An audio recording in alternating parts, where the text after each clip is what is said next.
प्यारे बच्चों, जय हिंद।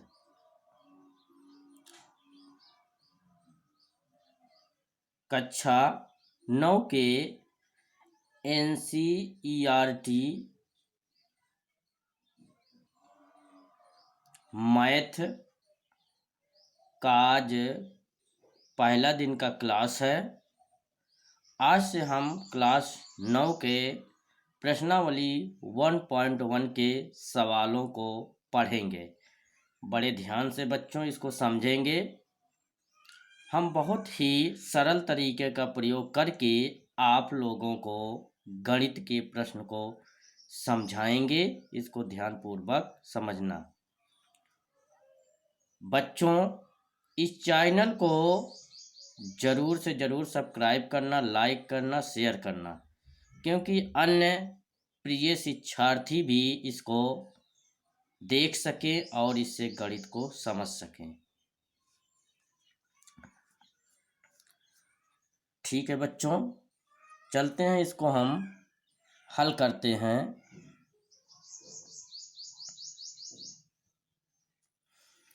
तो हल करते हैं इसके प्यारे बच्चों।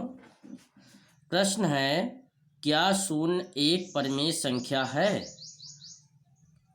क्या इसे आप P/Q के रूप में लिख सकते हैं, जहां P और Q पूर्णांक हैं और Q नॉट इक्वल 0 है। ठीक है ना बच्चों। पहले आप लोगों को हम बता दें कि परिमेय संख्याएं होती क्या है। जैसे 0 से लेकर सभी संख्याएं परिमेय संख्याएं होती हैं, जिनको हम P/Q के रूप में लिख सकते हैं, जिसको हम अंश बटे हर के रूप में लिख सकते हैं। वे सभी संख्याएं परिमेय संख्याएं होती हैं प्रिय शिक्षार्थियों। अब जैसे 0, 1, 2, 3, 4, ये सभी संख्याएं परिमेय संख्याएं हैं बच्चों, परिमेय संख्याएं हैं। उसके बाद जैसे रूट में आ गया रूट, तो ये परिमेय संख्या नहीं होगी, ये अपरिमेय संख्या होगी। क्या होगी बच्चों? अपरिमेय संख्या होगी। लेकिन अगर रूट में है 9, इसका वर्गमूल निकल आएगा, क्योंकि 3 गुणे 3 निकलेगा तो इसका 3 आएगा। तो ये बच्चों रूट में भले ही 9 है, लेकिन ये क्योंकि इसका वर्गमूल निकल आया 3 क्या हुई? संख्या हुई। इसका मतलब ये परिमेय संख्या कहलाएंगी। रूट में वही संख्याएं अपरिमेय संख्या कहलाएंगी जिनका वर्गमूल नहीं निकल पाएगा प्यारे बच्चों। ठीक है ना। अब उम्मीद करते हैं प्यारे बच्चों आप लोग समझ चुके हैं कि परिमेय और अपरिमेय संख्याएं। इसको हम डिटेल से फिर पढ़ेंगे। तो क्या शून्य एक परिमेय संख्या है? अब तो पता चल ही गया बच्चों कि शून्य एक परिमेय संख्या है। हाँ, इसका जवाब देते हैं। हाँ, शून्य एक परिमेय संख्या है। ठीक है ना बच्चों, शून्य एक परिमेय संख्या है। यदि परिमेय संख्या है तो इसे P/Q के रूप में अवश्य लिख सकेंगे। ठीक है ना बच्चों। तो लिखेंगे, प्रश्न है, क्या इसे आप P/Q के रूप में लिख सकते हैं? हाँ, बिल्कुल लिख सकते हैं। हाँ, इसे P/Q के रूप में लिख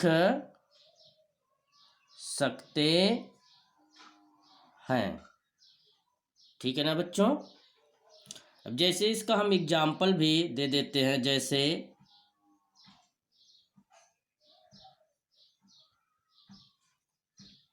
0 बराबर हम लिख सकते हैं 0/1 भी लिख सकते हैं, ठीक है ना बच्चों।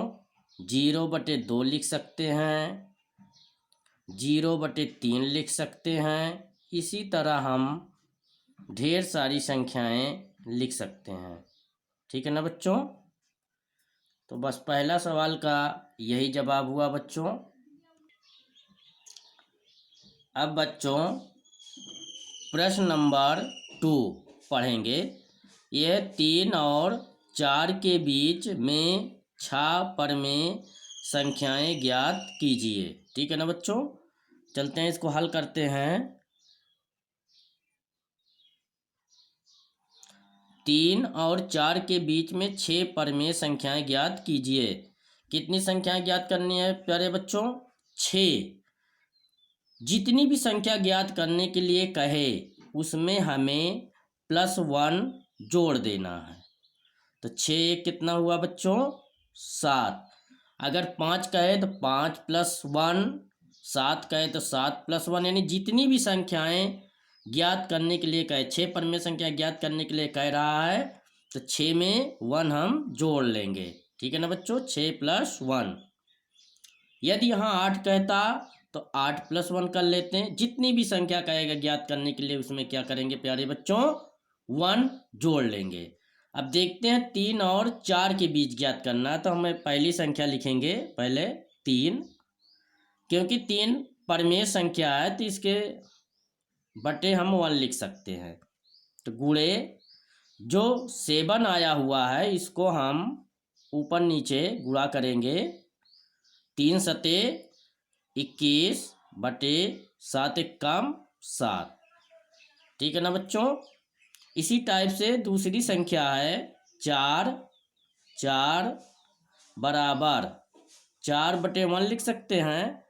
फिर जो 7 आया है उससे हम गुणा करेंगे, बराबर 7 चौक 28 होगा बटे 7 कम 7, ठीक है ना बच्चों। अब लिखेंगे 21/7 और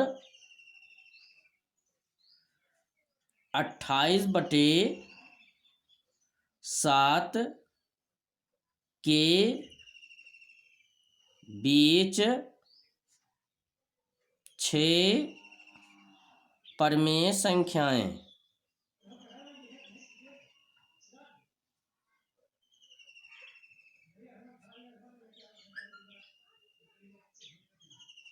छः परमेय संख्याएं, ठीक है ना बच्चों। चलते हैं निकाल लेते हैं। 21 के बाद कितना आएगा? 21 के बाद 22 आएगा, ठीक है ना बच्चों। 22/7, 22 के बाद 23 आएगा, 23/7, फिर 23 के बाद 24 आएगा, 24/7, फिर 24 के बाद 25 आएगा, 25/7, फिर 25 के बाद 26 आएगा, 26/7, फिर 26 के बाद 27 आएगा, 27/7। गिन लेते हैं कितनी संख्याएं हुई? 1 2 3 4 5 6, ठीक है ना बच्चों। इसमें 6 परमेय संख्याएं ज्ञात हो गई। यही नियम है प्यारे बच्चों।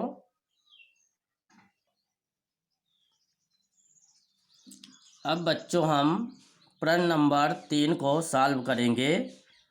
3/5 और 4/5 के बीच में 5 परमेय संख्याएं ज्ञात कीजिए, ठीक है ना बच्चों। अभी हम दूसरे प्रश्न में भी इस नियम का प्रयोग किए थे, लेकिन इसमें अन्य नियम का भी प्रयोग कर सकते हैं। इसमें देखते हैं दोनों का हर बराबर है बच्चों, ठीक है ना। तो चलो इसको हल करते हैं। पहले देखते हैं दोनों संख्याओं का हर क्या है प्यारे बच्चों? बराबर हैं, इसलिए इसको हम 10 के मल्टीपल में भी गुणा कर सकते हैं। और जो दूसरे प्रश्न में हमने मेथड बताए हैं उसका भी प्रयोग कर सकते हैं, वो भी सही होगा। ठीक है ना प्यारे बच्चों। तो जैसे 3/5 है इक्वल टू 3/5 को हम 10 से भी गुणा कर सकते हैं क्योंकि दोनों का हर इक्वल है। तो 10 तिहाई 30 हो जाएगा बटे 10×5 = 50 हो जाएगा। ठीक है ना बच्चों। इसी तरह से 4/5 है, इसको भी 4/5 को भी 10 से गुणा कर लेंगे। 10 चौक 40, 10×5 = 50। ठीक है ना बच्चों। अब 30/50 और 40/50 के बीच में 5 परमेय संख्याएं ज्ञात कर लेंगे। तो यहाँ लिखेंगे 30/50 और 40/50 के बीच 5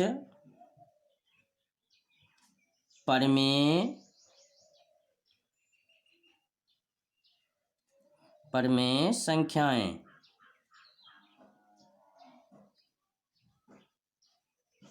ठीक है ना बच्चों। चलते लिखते हैं। 30 के बाद क्या आएगा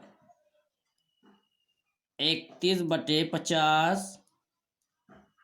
31 के बाद क्या आएगा 32, 32/50। 32 के बाद क्या आएगा 33/50। 33 के बाद 34/50। 34 के बाद क्या आएगा 35/50। क्योंकि हमें 5 ही संख्याएं निकालनी है बच्चों, तो 1 2 3 4 5 5 संख्याएं हो गई। ठीक है ना बच्चों। हमें इतनी संख्या निकालनी थी और निकल गई। प्यारे बच्चों अब प्रश्न नंबर 4 देखेंगे। इसमें सत्य और असत्य बताना है, वो भी कारण के साथ। ठीक है ना बच्चों। नीचे दिए गए कथन सत्य हैं या असत्य हैं, कारण के साथ अपने उत्तर दीजिए। पहला है प्रत्येक प्राकृतिक संख्या एक पूर्ण संख्या होती है। दूसरा प्रत्येक पूर्णांक एक पूर्ण संख्या होती है। तीसरा है प्रत्येक परमेय संख्या एक पूर्ण संख्या होती है। तो देखते हैं बच्चों, हल करते हैं। पहला नंबर प्रत्येक प्राकृतिक संख्या एक पूर्ण संख्या होती है। हाँ ये बच्चों सत्य है, क्योंकि कोई भी संख्या, कोई भी प्राकृतिक संख्या, क्योंकि प्राकृतिक संख्याएं एक से शुरू होती हैं, एक से शुरू होती हैं। 1 2 3 4 5 6 7 8 9 10 सभी संख्याएं प्राकृतिक संख्या होती हैं। और जो प्राकृतिक संख्या होती हैं वो पूर्ण संख्याएं भी होती हैं। ठीक है ना बच्चों। तो ये पहला ऑप्शन जो है सत्य है।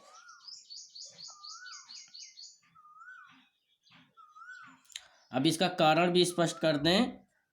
क्योंकि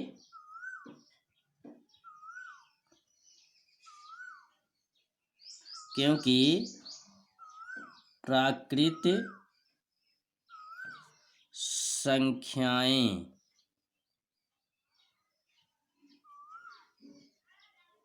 संख्याएं 1 2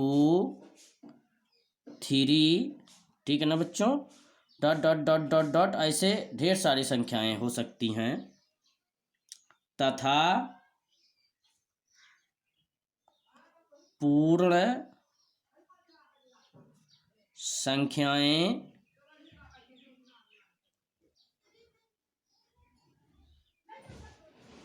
पूर्ण संख्या जो होती है वो 0 से शुरू होती है। ठीक है ना बच्चों। 0 1 2 3 ऐसे ढेर होती हैं,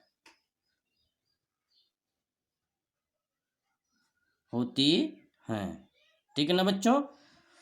तो है प्रत्येक प्राकृतिक संख्या एक पूर्ण संख्या होती है। देख रहे हैं बच्चों 1 2 3, तो इसमें भी तो पूर्ण संख्याएं भी तो 1 2 3 हैं। इसका मतलब फिर प्राकृतिक संख्याएं पूर्ण संख्याएं हैं। ठीक है ना, क्योंकि 1 2 3 इसमें सम्मिलित नहीं है पूर्ण संख्याएं में, इसलिए ये सत्य है बच्चों। दूसरा हम देख लेते हैं,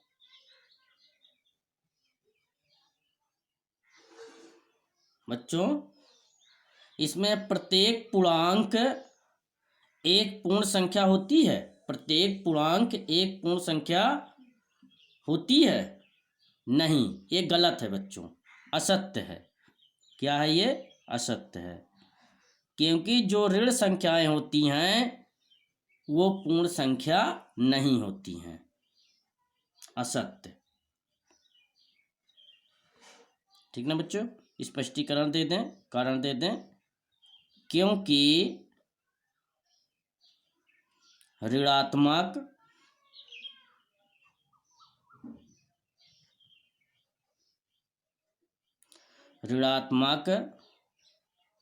पूर्णांक पूर्ण संख्याएं नहीं होती हैं।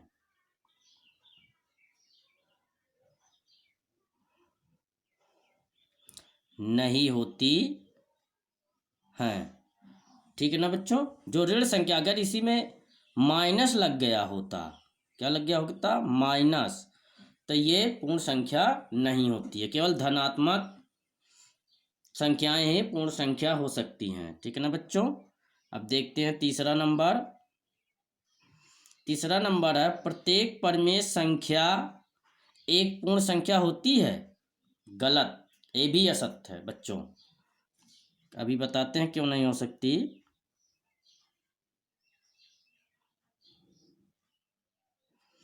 क्योंकि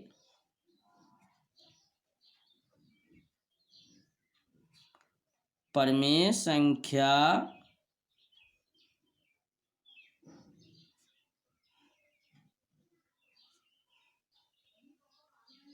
मान लेते हैं, एक एग्जाम्पल ले लेते हैं, 2/7।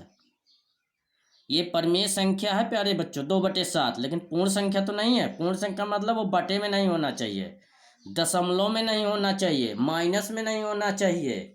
पूर्ण संख्या प्यारे बच्चों, परिमेय संख्या तो ये बटे में है, तो पूर्णांक संख्या कहाँ कहलाएगी? पूर्ण संख्या कहाँ कहलाएगी? ये नहीं कहलाएगी। पूर्ण संख्या नहीं है।